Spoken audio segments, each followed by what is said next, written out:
Hello, and thank you for joining us while we have a little conversation about the Greenhorn Firewise water tank installation. I think of it as a successful syzygy. The goal was to install four 10,000 gallon tanks in 2 locations. The total cost of the project was $82,000. We had the good fortune to write a successful grant and receive a community resiliency grant funded by the American Rescue Plan and awarded by the Nevada County Board of Supervisors. That gave us a significant amount of money, and the second amount of money came from $19,000 donated by our community residents and $2,000 or $2,500 given to us in-kind donations. To get started, you need an awesome water tank planning committee that includes a fire professional, a construction site engineer, someone with grant writing and management experience, and a diplomat needed to secure utility easements, and people committed to the outcome. Team skills include paperwork, grant writing, management, accounting, reporting, insurance, easement, publicity, fundraising, and someone with the inclination to write thank you letters. On-site skills include surveying, land clearing, equipment purchasing, installing the tanks, water delivery, security, and signage. Then land clearing can begin once the easements are pinned down. This is what the location at Dogwood and Greenhorn looked like before we got to work. A lot of hauling to the dump and tree removal, stump removal. Then the gravel came and got spread, and then it was leveled, and then it was rolled, and then the gravel pad was ready for the water tanks to be delivered. Here's some of our team members. Now it's time for water tank delivery. This is a photo of the tanks arriving at Dogwood and Greenhorn, and again at mile marker 4 on Greenhorn. They've taken off the trucks. Quite a thing to watch, and the heavy equipment needed to do all of this unloading was donated to us by HBE Rental. Quite a gift. And here are the tanks upright and ready to get the water that this is all about. We got the water delivered, and then we installed signage to make it clear to the public what these tanks were for and why they had been placed there. People were thrilled. Then we made sure this is how the fire companies will access the water when they need it, and we took steps to protect all of these systems from prying ice so the water stays in the tank and doesn't get taken. Remember to say publicly and directly thank you to everyone who contributes to the success of your water tanks. Letters to the editor, opinion pieces with photographs are all excellent, and certificates of appreciation are a great way to do this, a direct thank you. They hold 5 gallons of water, which equals about 45 pounds. You don't have to fill it all the way, but they are super handy, and they'll be super handy if you... Yeah, the moisture is about 3 inches down, so I think we're going to be good on those. They're typically used for like the interior of units because you don't want to bring the hose in.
After spending hours and hours and precious dollars to reduce ladder and ground fuels, the next thing you know, small trees and shrubs are trying to invade the cleared area. Leaves, sticks, and cones keep dropping to the ground. But we have a solution for this. The Lower Colfax Firewise community has been using small, easily manageable prescribed burns for 6 years to maintain areas already cleared of ladder fuels and heavy ground fuels. Control burning, otherwise known as broadcast burning or underburning, is a good tool for keeping the buildup of ground fuel at a lower level and knocking back the invading ladder fuel understory. Most of our burns are within 100 feet of defensible space zone of homes or along main evacuation routes to provide the most benefit. We start out with established fire lines around the area to be burned, with garden hoses running from the domestic water supply.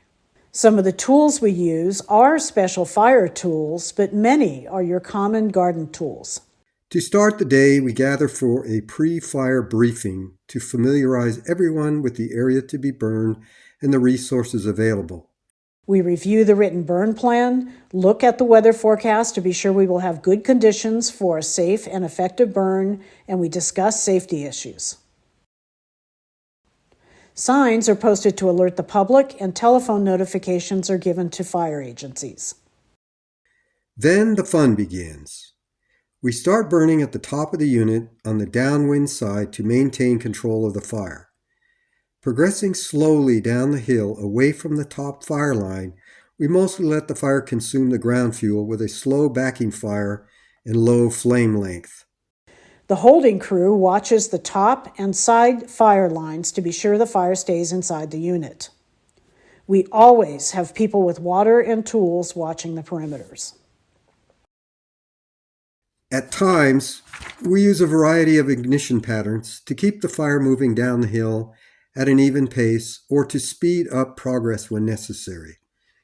Notice how the flames aren't much over 1 foot high, and the line of fire moves very slowly down the hill, consuming the top layers of duff and eliminating some of the ladder fuels. The fire does most of the work while we stand around and tell tall tales. Most of the work is in pre-burn preparation, building fire lines, writing the burn plan, and organizing the people and equipment. As the fire nears the bottom of the unit, we identify hot spots and plan the patrol and mop up. An hour after the fire reaches the bottom, there is not much burning except for a few stumps and some smoldering duff here and there. Patrolling the area is necessary as the fire mostly burns itself out. If we're burning along a public road, when we're finished, we post photos and an explanation of what we did and why. We want to educate passersby. By the next morning, only a few stumps are smoking and most of the fire has burned out. The mop-up operation will put water on the last burning materials until it is declared fully extinguished. The heat from the slow backing fire has killed some of the encroaching ladder fuels, such as these small trees. Prescribed burning on a small scale is something that anyone can learn. With a little training and experience and a few trusted friends, you can start burning small areas with light fuels that are close to a water source. Or other projects such as evacuation route clearing, scotch broom removal, and home hardening.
What's special about the Salmon Mine East Sages Firewise community? We're tiny but mighty, and we have goats.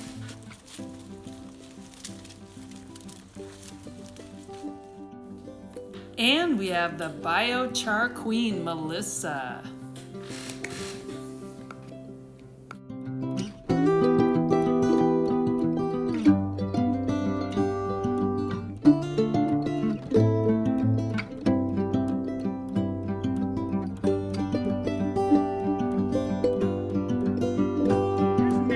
Pat, two of our star Firewise community volunteers.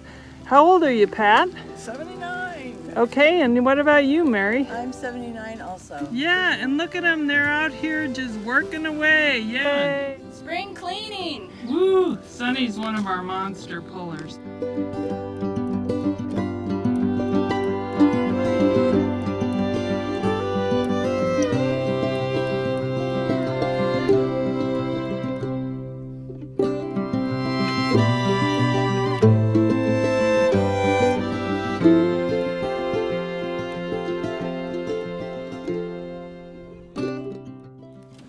Here's load number 3 going down the road. And here we are working the last section.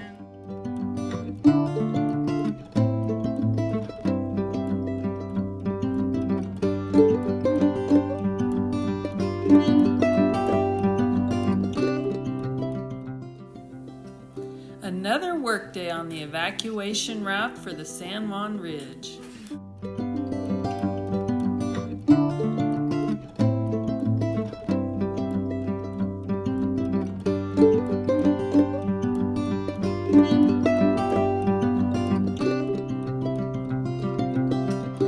Along the road, throwing it in to the goat pen. The goats come nibble on it. A little bit later, I end up burning it for the biochar. Scotch broom, mostly, and a little bit of manzanita that we pulled last week. So really 7 days ago this got pulled. You can see how dry it is. And then this evening I plan to go ahead and burn it all for the biochar.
Hi, I'm going to share a road rating system created by Firewise. This came about when we realized the Nevada County codes for emergency vehicle access did not make the roads safer for evacuation. While the 10 by 15 clearance, 10 feet from the roadsides and 15 feet vertical, is required for emergency vehicle access, and it's important, equally or more important is to have our roads safe for actual evacuation. We want residents to be able to leave safely. So once we realized this, we started asking first responders what it would take to evacuate if we were caught in the middle of a wildfire. Then we realized that since the 10 by 15 is so well socialized, we'd have to convince neighbors to do significantly more road work and along roadsides to make those roads safer for evacuation. So the challenge was, how do we do that? That's when we came up with this idea of creating a wildfire-ready road rating system. So what we did is take a look at the existing criteria for vehicle access, which we all know the 15 by 10, the reflective signs, turnarounds, and things like that. But then we partnered that with what would be the minimum requirements for evacuation safety.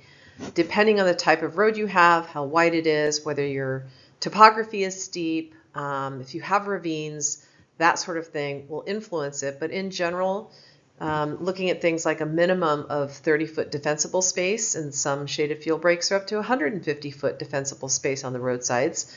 Do you have second egress and factors like that? So we developed some criteria, had it looked at by some first responders and fire scientists, and off we went. And when I say off we went, it turns out in UBET we have over 75 roads. So we set out last spring to drive the roads and evaluate them, and then just figure out like where they stood. If they had the signage and the 10 by 15, that was great. But then for evacuation, we wanted to look at additional criteria as we just talked about. And so we started gathering that data. Once that was all gathered, we set forth a whole grading system. And every road got a grade. And if the road had other side roads, that contributed to it. We graded them A through F and gave them a red, yellow, green rating. And then the trend line, which is fun, is if people are working on those roads and we know they're actively trying to improve them, we gave them a green arrow. If they weren't doing anything at all, they got a red arrow down. And if it was kind of status quo, not so much, we just gave them a straight line. So that gave us an indicator of what direction that road was going. And we also noted any obvious issues that the road had that could be prioritized to work on. And then 6 months after that, one of our neighborhood leaders, Kurt, took his grade to heart, and he rallied his community, and they did a ton of road work. But let's hear it from Kurt directly.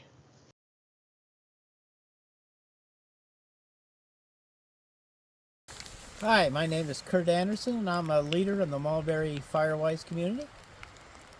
We did get a rating on our road association or our road maintenance, and it was pitiful C-, but it was a mercy C-, because it was no way a C-. So I came back, So I came back and I thought we needed to organize and get the brush cleared along the side of the road. So first step in that, of course, is to do a fundraiser. I got an estimate of the cost, and then we had to raise money, and the cost, the estimate was $8,000. That number itself is very fair, in my opinion. And so we had to raise funds for that, and so I set a fundraising goal. That was a project for that quarter, is to raise the money to get that work done. Entirely, we had about 2.2 miles in my little area, and we raised enough money to have that all brushed and masticated along the edges of the road, 10 to 15 feet wide, and then 15 feet up along the entire length of that road. And what has been the response from your neighbors driving the road now that it's been cleared? Complete indifference. Nobody cares. Turns out nobody cares. But few people have noticed and commented, and they seem to be pleased. Yeah, no. So what's your plan going forward? How are you going to keep it clean? We're going to my goal is to maintain this. It was expensive, $8,000 the first time. But if we do it, and the operator was here for a full 5 days to do that. So if we do it every second or third year, we'll see how much grows back. I think we can get that cost cut in half, and then the cost per person or per occupied parcel would drop quite a bit. I think here comes a happy resident. Safely driving in his path. That's right, in the rain. What was the question again? I said you do a lot of road work parties, so I imagine between having it formally professionally masticated and chipped, you'll continue to monitor it. And we still have work to do. The Scotch broom removal, which was is coming up, and then things like that. Other than the masticating is a huge help. It's a huge step forward. Maintaining a road otherwise is still important to us. Well, thank you for all you do. My final question is, do you think the road rating system helps the whole UBET community? Absolutely. I thought it was very instructive for us to see that and realize the C-, which was not an accurate score, was really way behind on the mastication. And fortunately, because in our community we have an operator literally across the street in Fifield who's a masticator, and he did a great job for us, and very pleased. Cole. His name is Cole. That's awesome. Well, Kurt, thank you for all you do as always. Okay.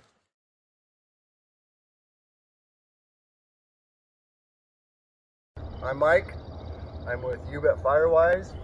This is our burn area. You'll notice how I used a tractor and made a big circle of dirt around it.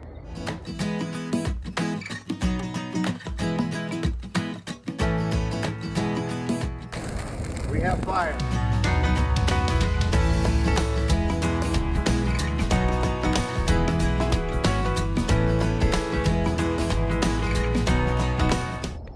So the remoteness of our property mandated a way to get water to the remote areas that we were burning.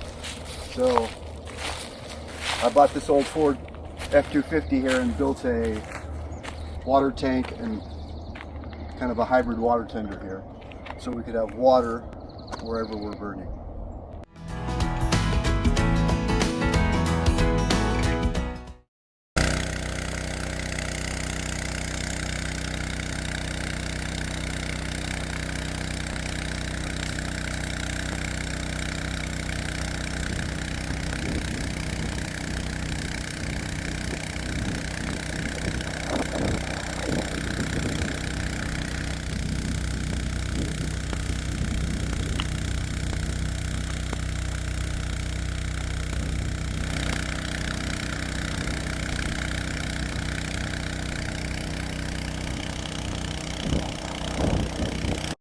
I have a 350 gallon tank with a 160 gallons per minute Honda pump and kind of a makeshift plumbing system here. It's still a work in progress, but I have application for a 1.5 inch hose. I have an inch hose, and I will have the ability to pump out of a hydrant or one of our cisterns on property.